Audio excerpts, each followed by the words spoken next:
नमस्कार। एक बार फिर से बहुत बहुत स्वागत है आप सभी का परीक्षा वर्ल्ड के यूट्यूब चैनल में। दोस्तों, हम जो UP triple S C ET 2021 के लिए जीएस का टेस्ट स्टार्ट किए हुए हैं, उसका जो पार्ट 8 है उसको आज हम कंप्लीट करेंगे। तो चलिए वीडियो को शुरू करते हैं और देख लेते हैं कि आज का हमारा जो टेस्ट संख्या 8 है, इसमें हमने कौन कौन से महत्वपूर्ण 40 प्रश्नों को जगह दी हुई है। तो चलिए वीडियो को शुरू करते हैं। तो पहला सुपर इम्पॉर्टेंट प्रश्न आपके स्क्रीन पर है। यह एक वक्तव्य दिया गया है, आगरा और फतेहपुर सीकरी दोनों लंदन से बड़े हैं। तो इस वक्तव्य को किसने दिया था, आपको उस व्यक्ति का नाम बताना है। सुपर इंपॉर्टेंट प्रश्न। तो यह जो वक्तव्य है, आगरा और फतेहपुर सीकरी दोनों लंदन से बड़े हैं, इसको कहा था रॉल्फ फिंच ने। यानी कि ऑप्शन आपका सी बिल्कुल सही है, रॉल्फ फिंच। तो आप इसे ध्यान दीजिएगा। अगला प्रश्न हमारा है, मूर यानी कि मोरक्को देश का जो यात्री इब्न बतूता था, यह किसके शासन काल में भारत आया था। सुपर इंपॉर्टेंट प्रश्न यह भी है। तो आप याद देखिएगा, जो मोरक्को देश यानी कि मूर देश का यात्री था इब्न बतूता, यह मोहम्मद बिन तुगलक के टाइम पीरियड में यानी कि शासन काल में भारत आया था। तो राइट आंसर आपका जाएगा ऑप्शन ए, मोहम्मद बिन तुगलक के जो है शासन काल में जो इब्न बतूता था, यह भारत आया हुआ था। तो आप इसे याद देखिएगा। तथा इस इब्न बतूता की एक फेमस रचना जिसका नाम है रेहला। रेहला जो है इब्न बतूता की एक फेमस रचना है। तथा यह मोरक्को देश का यात्री था। मोरक्को को हम मूर के नाम से भी उस समय जानते थे। इसके बाद एक चीज़ आप याद देखिएगा, जो रॉल्फ फिंच के बारे में मैंने आपको बताया, रॉल्फ फिंच जो था यह अंग्रेज यात्री था जो अकबर के शासनकाल में भारत आया था। इसे आप याद देखिएगा, रॉल्फ फिंच अकबर के शासनकाल में भारत आया हुआ था। इसके बाद अगला सुपर इंपॉर्टेंट प्रश्न, आपको पता होगा कि जो वेन सॉन्ग था चीनी यात्री, यह हर्षवर्धन के दरबार में आया हुआ था। तो आपको बताना है कि वेन सॉन्ग को जो है एक दूत के रूप में भारत किसने भेजा था, आपको बताना है। तो मैं आपको एक चीज़ बता देता हूं, जब वेन सॉन्ग भारत आया हुआ था तो उस समय चीन में किसका शासन था, तो ताई सुंग का उस समय चीन में शासन था। आप ध्यान दीजिएगा, जब वेन सॉन्ग भारत आया हुआ था तो उस समय चीन में ताई सुंग का शासन था। लेकिन एक चीज़ आप नोटिस करिएगा, ध्यान दीजिएगा कि जो वेन सॉन्ग था यह एक बौद्ध भिक्षु था। आप याद देखिएगा, यह एक बौद्ध भिक्षु था तथा यह अपने मन से यानी कि अपनी इच्छा से यह भारत भ्रमण पे आया था। इसको किसी ने दूत बनाकर भेजा नहीं था। तो इसे आप ध्यान दीजिएगा। राइट आंसर आपको जाएगा इनमें से कोई नहीं। लेकिन जब वेन सॉन्ग भारत आया था तो उस समय चीन में शासन था ताई सुंग का। लेकिन जो वेन सॉन्ग था यह एक बौद्ध भिक्षु के रूप में भारत भ्रमण पे आया था। तो इसे आप ध्यान दीजिएगा। तो राइट आंसर आपको जाएगा इनमें से कोई नहीं। तो आप इसे ध्यान दीजिएगा। अगला प्रश्न हमारा है, चौरी चौरा किस जनपद में स्थित है, आपको बताना है। तो चौरी चौरा जो है यह किस जनपद में स्थित है, तो गोरखपुर जनपद में। यानी कि ऑप्शन आपका सी बिल्कुल सही है, गोरखपुर में। तथा आपको बताना है कमेंट बॉक्स में कि जो चौरी चौरा का कांड हुआ था यह जो है कब घटित हुआ था, तथा इस चौरी चौरा घटना के घटित होने के बाद किस बड़े आंदोलन को महात्मा गांधी ने वापस ले लिया था। इसका भी जवाब आपको कमेंट बॉक्स में देना है। एक चीज़ आप ध्यान दीजिएगा, अगर आपसे प्रश्न में पूछा होता कि जब वेन सॉन्ग भारत आया था तो उस समय चीन में किसका शासन था, तो आपका राइट आंसर हो जाता ताई सुंग का। तो इसे आप ध्यान दीजिएगा। सब कुछ आपको याद रख के चलना, कुछ भी एग्जाम में आपसे पूछा जा सकता है। इसके बाद अगला प्रश्न हमारा है, एक तरफ महान क्रांतिकारियों के नाम दिए गए हैं और एक तरफ उनके जीवन का जो अंत है किस प्रकार से होता है वह दिया गया है। तो इसको आपको सही सुमेलित करना है। तो चलिए इस प्रश्न को हम सॉल्व कर लेते हैं। तो पहले महान क्रांतिकारी हमारे सामने है जतिन दास। तो जतिन दास की जो मृत्यु आपको पता होगा, यह भूख हड़ताल के कारण हुई थी, जेल में ही हो गई थी। तो राइट आंसर आपका जाएगा ए का 2 हो जाएगा। भूख हड़ताल के कारण जो है जतिन दास की मृत्यु हो गई थी। इसके बाद चंद्रशेखर आज़ाद की मृत्यु हो गई थी इलाहाबाद के अल्फ्रेड पार्क में जो है पुलिस मुठभेड़ में। यानी कि ऑप्शन जो आपका हो जाएगा बी का 3 हो जाएगा, सही हो जाएगा आपका। उसके बाद भगत सिंह को फांसी दे दी गई थी। 23 मार्च 1931 को भगत सिंह, राजगुरु और सुखदेव को फांसी की सजा दी गई थी। तो आप इसे ध्यान दीजिएगा। सी का आपका हो जाएगा 4 हो जाएगा। और कल्पना दत्त को जो है आजीवन कारावास दिया गया था। तो और डी का आपका हो जाएगा 1। तो आपको ये सभी याद रखना है, यहाँ से आपके एग्जाम में डेफिनेटली प्रश्न पूछा जा सकता है। इसके बाद अगला प्रश्न हमारा है, सर्वेंट्स ऑफ इंडिया सोसाइटी का संस्थापक कौन था। तो सर्वेंट्स ऑफ इंडिया सोसाइटी के संस्थापक थे गोपाल कृष्ण गोखले। यानी कि ऑप्शन आपका ए बिल्कुल सही है, बी बिल्कुल सही है आपका। गोपाल कृष्ण गोखले जो है ये सर्वेंट्स ऑफ इंडिया सोसाइटी के संस्थापक थे। तो ऑप्शन आपका बी बिल्कुल सही है, गोपाल कृष्ण गोखले। अगला प्रश्न हमारा है, बाण सागर जो परियोजना यह किस नदी पर बनाई गई है। तो बाण सागर परियोजना जो है यह सोन नदी पर बनाई गई है, तो ऑप्शन आपका सी बिल्कुल सही है, सोन नदी पर। अगला प्रश्न हमारा है, गंगा के मैदान की जो पुरानी कछारी मिट्टी होती है उसको हम किस नाम से जानते हैं? Very very important. तो गंगा के मैदान की जो पुरानी कछारी मिट्टी होती है उसको हम बांगर कहते हैं। क्या कहते हैं? तो गंगा के मैदान की जो पुरानी कछारी मिट्टी होती है उसको हम बांगर कहते हैं, यानी कि ऑप्शन आपका जो बी है बिल्कुल सही है। इसके बाद अगला प्रश्न हमारे यहाँ पे है, केंद्र और राज्य के मध्य जो वैधानिक शक्तियों का बंटवारा है किस अनुसूची में दिया गया, आपको बताना है। तो काफ़ी अच्छा प्रश्न है। तो आपको अनुसूची यानी कि शेड्यूल 7 याद होगा। तो शेड्यूल 7 में जो है केंद्र सूची के विषय, राज्य सूची के विषय और सम्मति सूची के विषय दिए गए हैं। तो राइट आंसर आपका जाएगा अनुसूची 7 में। तो आप इसे ध्यान दीजिएगा। अगला प्रश्न हमारा है, 42वें संविधान संशोधन के द्वारा किस अनुच्छेद के माध्यम से श्रमिकों की जो प्रबंधन में भागीदारी है उसको सुनिश्चित किया गया था? तो आप याद रखिएगा, जो अनुच्छेद आपका 43A है इसको जो है 42वें संविधान संशोधन 1976 के तहत जोड़ा गया था डीपीएसपी में। यह डीपीएसपी यानी कि राज्य के नीति निर्देशक सिद्धांत का आर्टिकल है। यह आर्टिकल प्रावधान करता है कि जो श्रमिक होंगे वे जो है प्रबंधन में जो है भागीदारी ले सकते हैं। तो राइट आंसर आपको जाएगा ऑप्शन सी यानी कि 43A जो है यह प्रावधान करता है श्रमिकों के प्रबंधन में भागीदारी का। तो आप इसे ध्यान दीजिएगा तथा यह जो आर्टिकल है डीपीएसपी यानी कि राज्य के नीति निर्देशक सिद्धांतों का एक अनुच्छेद है। इसके बाद अगला है, और जो अनुच्छेद 1 है यानी कि हमारा जो आर्टिकल 1 है भारत को क्या घोषित करता है? तो काफ़ी इंपॉर्टेंट प्रश्न है। तो आर्टिकल जो 1 है यह भारत को राज्यों का एक संघ घोषित करता है। तो राइट आंसर आपका जाएगा राज्यों का एक संघ घोषित करता है, अनुच्छेद 1। तो ऑप्शन आपका ए बिल्कुल सही हो जाएगा, राज्यों का एक संघ घोषित करता है।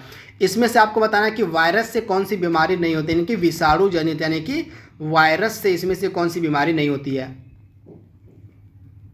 तो इसका जो वीडियो, डिटेल्ड वीडियो मैंने कौन सी बीमारी किसके कारण होती है मैंने अपने चैनल पे अपलोड कर दिया है। जो सुपर फास्ट रिवीजन की सीरीज मैंने चलाई थी उसमें जो है इसका टॉपिक कवर कराया गया। अगर आपको इस टॉपिक को पढ़ना है तो सिंपली जाके आप इस टॉपिक को हमारे चैनल पे सर्च कर सकते हैं, आपको मिल जाएगा। तो इस प्रश्न का राइट आंसर आ जाएगा जो क्षय रोग, जो टीबी होता है यह आपका विषाणु से नहीं बल्कि बैक्टीरिया से फैलता है, जीवाणु से फैलता है। तो जो आपका क्षय रोग होता है, जो आपका टीबी रोग होता है यह बैक्टीरिया के कारण फैलता है, और बाकी के जो तीनों हैं खसरा, पोलियो और रेबीज ये वायरस यानी कि विषाणु से होने वाले रोग हैं। इसके बाद अगला प्रश्न हमारा है, हीमोफीलिया में किसका डर होता है? तो रक्त के ज़्यादा बहने का डर होता है हीमोफीलिया में, यानी कि हीमोफोबिया यहाँ पे बात हो रही है। हीमोफोबिया में क्या होता है? तो हीमोफोबिया में जो है रक्त के ज़्यादा बहने का डर होता है, यानी कि जिस व्यक्ति को भी हीमोफोबिया में बीमारी होती है उसमें जो है रक्त का जो थक्का होता है वह आसानी से जम नहीं पाता, जिसके कारण जो ब्लड होता है वह बहुत देर तक बहता रहता है चोट लगने पर। तो इसमें रक्त के बह जाने का ज़्यादा डर होता है। तो ऑप्शन आपका बी बिल्कुल सही। अगला प्रश्न हमारा है, इनमें से कौन सी किताब जो है आर.के. नारायण ने नहीं लिखी है? तो आर.के. नारायण के द्वारा इसमें से कौन सी किताब नहीं लिखी गई है? तो आप याद रखिएगा, जो जंगल बुक जो पुस्तक है इसको लिखा है रुडयार्ड किपलिंग ने। किसने?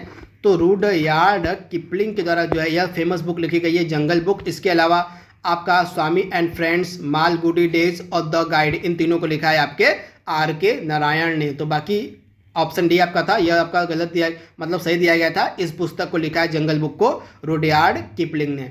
इसके बाद अगला प्रश्न हमारे यहाँ पे है, और भारतीय संविधान का वह कौन सा अनुच्छेद है जो अनुसूचित क्षेत्रों और अनुसूचित जनजातियों के प्रशासन और नियंत्रण से संबंधित प्रावधानों का उल्लेख करता है? तो आर्टिकल आप याद रखिएगा, आर्टिकल 244(1) इसके अंतर्गत अनुसूचित क्षेत्रों और अनुसूचित जनजातियों के प्रशासन और नियंत्रण से संबंधित प्रावधान किए गए हैं। तो ऑप्शन आपका जो सी है बिल्कुल सही दिया गया है। यहाँ पे आपको बताना है कि वह कौन से महान व्यक्ति हैं जिनको 1913 में नोबेल पुरस्कार दिया गया था और 1915 में नाइटहुड की उपाधि से सम्मानित किया गया था। तो यह महान व्यक्ति हैं रविंद्रनाथ टैगोर, यानी कि ऑप्शन आपका सी बिल्कुल से। रविंद्रनाथ टैगोर को जो है 1913 में नोबेल पुरस्कार और 1915 में नाइटहुड की उपाधि से सम्मानित किया गया था। अगला प्रश्न हमारे यहाँ पे है, आतिश-ए-चिनार फ्लेम्स ऑफ चिनार जिसको हम कहते हैं इंग्लिश में, जो है यह किस राजनेता की आत्मकथा है? तो आतिश-ए-चिनार किसकी आत्मकथा है? तो शेख मोहम्मद अब्दुल्ला की, यानी कि ऑप्शन आपका सी बिल्कुल सही है। शेख मोहम्मद अब्दुल्ला की यह आत्मकथा है, इसे आप ध्यान दीजिएगा। कलकत्ता का जो भारतीय सांख्यिकी संस्थान है इसकी जो स्थापना किसके द्वारा की गई थी? तो कलकत्ता के भारतीय सांख्यिकी संस्थान की जो स्थापना की गई थी प्रशांत चंद्र महालनोबिस के द्वारा, यानी कि पीसी महालनोबिस के द्वारा जो है इस संस्थान की स्थापना की गई थी। तो आप इसे याद रखिएगा, वेरी वेरी इंपॉर्टेंट। इसके बाद अगला प्रश्न हमारा है, और दिल्ली सल्तनत के किस कवि को हिंदुस्तान का तोता की उपाधि दी गई थी? Very very important. तो हिंदुस्तान का तोता की उपाधि दी गई थी अमीर खुसरो को, यानी कि ऑप्शन आपका डी बिल्कुल सही है, अमीर खुसरो। अगला प्रश्न हमारा है, सीरिया की राजधानी वर्तमान में क्या है? तो वर्तमान में सीरिया की राजधानी है दमाकस। क्या है? तो दमाकस जो है वर्तमान में सीरिया की राजधानी है। तो ऑप्शन आपका बी बिल्कुल सही हो जाएगा, दमाकस। अगला प्रश्न हमारे यहाँ पे है, और जंग लगी ब्लेड से कट जाने पर इनमें से क्या हो सकता है?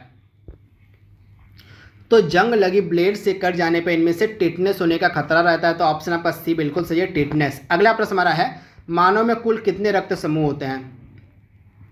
तो आप ध्यान दीजिएगा, टोटल 4 रक्त समूह होते हैं। ए हो गया, बी हो गया, ए बी हो गया और ओ हो गया, यानी कि ये 4 रक्त समूह होते हैं मानव में, यानी कि ऑप्शन ए आपका बिल्कुल सही है।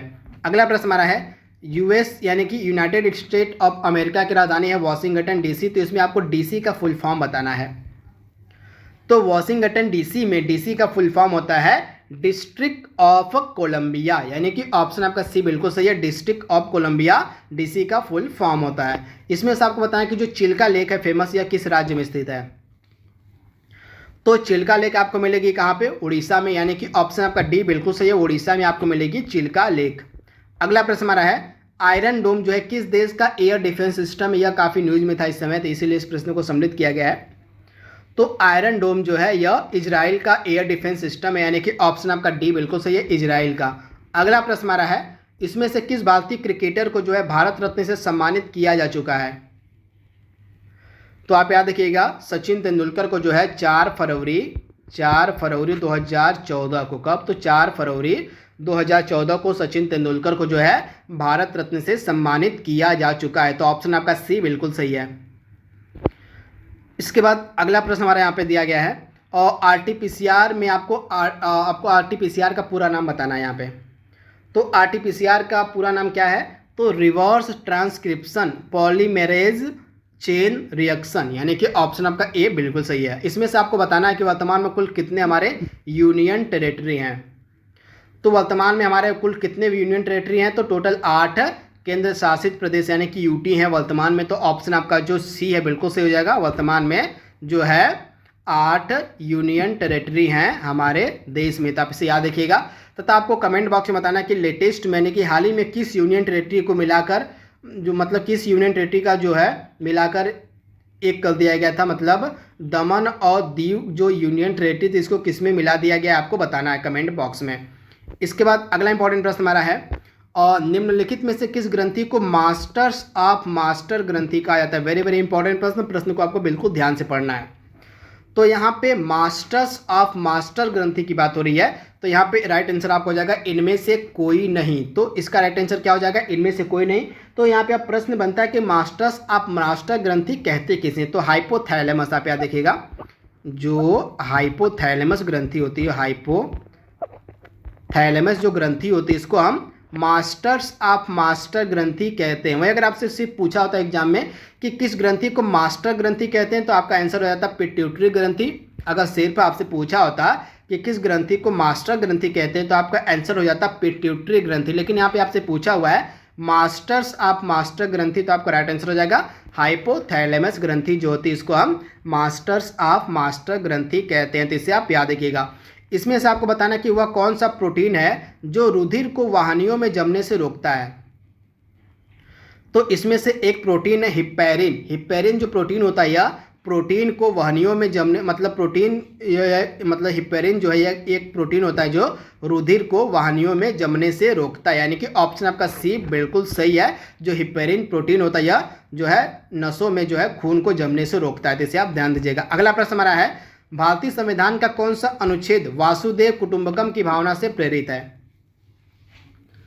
तो भारतीय संविधान का अनुच्छेद कौन सा है जो वासुदेव कुटुंबकम की भावना से प्रेरित है? तो आर्टिकल 51, यानी कि अनुच्छेद जो 51 है यह वासुदेव कुटुंबकम की भावना से प्रेरित है, तथा यह डीपीएसपी का एक आर्टिकल, यानी कि राज्य के नीति निर्देशक सिद्धांतों का यह अनुच्छेद है, अनुच्छेद 51, जो कि वासुदेव कुटुंबकम की भावना से प्रेरित है। इसमें से आपको बताना कि वह कौन सी नदी है जो सीधे अपना जल गंगा में नहीं गिराती है। तो पार्वती नदी इसका राइट आंसर हो जाएगा ऑप्शन डी। अगला प्रश्न यहाँ पे है, निम्नलिखित में से किस शासक ने कुतुब मीनार की 5वीं और अंतिम मंजिल का निर्माण करवाया था। तो कुतुब मीनार की 5वीं और अंतिम मंजिल का निर्माण करवाया था फिरोज शाह तुगलक ने, यानी कि ऑप्शन आपका बी बिल्कुल सही। आप एक चीज़ आप ध्यान दीजिएगा, और जो कुतुबुद्दीन ऐबक था इसने जो है कुतुब मीनार की नींव डाली थी, तथा इसके बाद इसकी एक शासक आता है इल्तुतमिश के द्वारा 3 मंजिलों का निर्माण करवाया गया था, 3 मंजिल का निर्माण करवाया गया था कुतुब मीनार की। और उसके बाद जो फिरोज शाह तुगलक था इसने कुतुब मीनार की 5वीं और अंतिम मंजिल का निर्माण करवाया था। इसे आप ध्यान दीजिएगा। इसमें से आपको बताना है कि कौन सा हार्मोन जो है पुरुषों में लैंगिक विकास के लिए उत्तरदायी होता है। तो पुरुषों में लैंगिक विकास के लिए उत्तरदायी हार्मोन है और टेस्टोस्टेरोन, यानी कि ऑप्शन आपका ए बिल्कुल सही है, टेस्टोस्टेरोन। अगला प्रश्न हमारा है, इसमें से कौन सा हार्मोन महिलाओं में पाया जाता है, आपको बताना है। तो एस्ट्रोजन जो हार्मोन होता है या महिलाओं में पाया जाता है, तो ऑप्शन आपका ए बिल्कुल सही है। अगला प्रश्न हमारा है, घूमती हुई वस्तुओं की गति को मापा जाता है किसकी सहायता से। तो घूमती हुई वस्तुओं की गति को मापने वाला यंत्र होता है गायरोस्कोप। क्या होता है, तो गायरोस्कोप जो होता है इसकी सहायता से घूमती हुई वस्तुओं की गति को मापा जाता है। तो राइट आंसर आपका जाएगा ऑप्शन डी गायरोस्कोप। तो आप इसे ध्यान दीजिएगा। वहीं जो ओडोमीटर होता है इसकी सहायता से हम क्या मापते हैं, तो ओडोमीटर की सहायता से वाहन के जो पहिए होते हैं उनके द्वारा जो गति तय की जाती है उसको जो है वह जो दूरी तय की जाती है वाहनों के पहियों द्वारा, उस दूरी को मापने के लिए का यंत्र होता है वो ओडोमीटर। तो इसे आप ध्यान दीजिएगा। वहीं जो डायनामो होता है या यांत्रिक ऊर्जा को विद्युत ऊर्जा में परिवर्तित करता है, तो इसे आप ध्यान दीजिएगा। इसके बाद अगला प्रश्न हमारा है, कच्चे फलों को पकाने के लिए निम्नलिखित में से किसका उपयोग किया जाता है। तो कच्चे फलों को पकाने के लिए हम एथिलीन का उपयोग करते हैं, यानी कि ऑप्शन आपका सी बिल्कुल सही, एथिलीन। अगला प्रश्न हमारा है, निम्नलिखित में से कौन यांत्रिक ऊर्जा को विद्युत ऊर्जा में परिवर्तित करता है। तो यांत्रिक ऊर्जा को विद्युत ऊर्जा में कौन परिवर्तित करता है, तो डायनामो, यानी कि ऑप्शन आपका ए बिल्कुल सही है, डायनामो। अगला प्रश्न हमारे यहाँ पे है, और एक तरफ आपको कुछ यंत्र दिए गए हैं और एक तरफ उनके कार्य दिए गए हैं, तो इसमें से आपको बताना कि कौन सा सही सुमेलित नहीं है। तो एनीमोमीटर का कार्य क्या होता है, तो एनीमोमीटर का कार्य आपका होता है वायु की गति को मापना, तो यह बिल्कुल सही दिया गया है। उसके बाद काइमोग्राफ का कार्य क्या होता है, तो शरीर की क्रियाओं को ग्राफ द्वारा निरूपित करने वाला जो यंत्र होता है वो काइमोग्राफ होता है, तो यह भी बिल्कुल आपका सही दिया गया, दूसरा भी। उसके बाद हाइग्रोमीटर का कार्य क्या होता है, वायु की दिशा को मापना, जो कि बिल्कुल ही गलत दिया गया है यहाँ पे। हाइग्रोमीटर का कार्य होता है आर्द्रता मापन। क्या होता है, तो आर्द्रता को मापने वाला जो यंत्र होता है वह होता है आपका हाइग्रोमीटर, और पायरोमीटर जो होता है उच्च ताप मापन यंत्र होता है। तो इस प्रकार से आपको चारों सही सुमेलित हो गए। इसके बाद आज का लास्ट प्रश्न हमारा है, ग्रैंड कूली बांध किस नदी पर अवस्थित है। तो ग्रैंड कूली बांध जो है यह कोलंबिया नदी पर अवस्थित है, तो राइट आंसर आपका जाएगा ऑप्शन ए, कोलंबिया नदी पर अवस्थित है आपका ग्रैंड कूली बांध। तो ऑप्शन आपका ए बिल्कुल सही है। तो आज का हमारा जो टेस्ट था जीएस का उसको हमने कंप्लीट कर लिया। आई होप यह वीडियो आपको पसंद आएगा। तो आज के लिए बस इतना ही। Thank you, thanks for watching, thank you.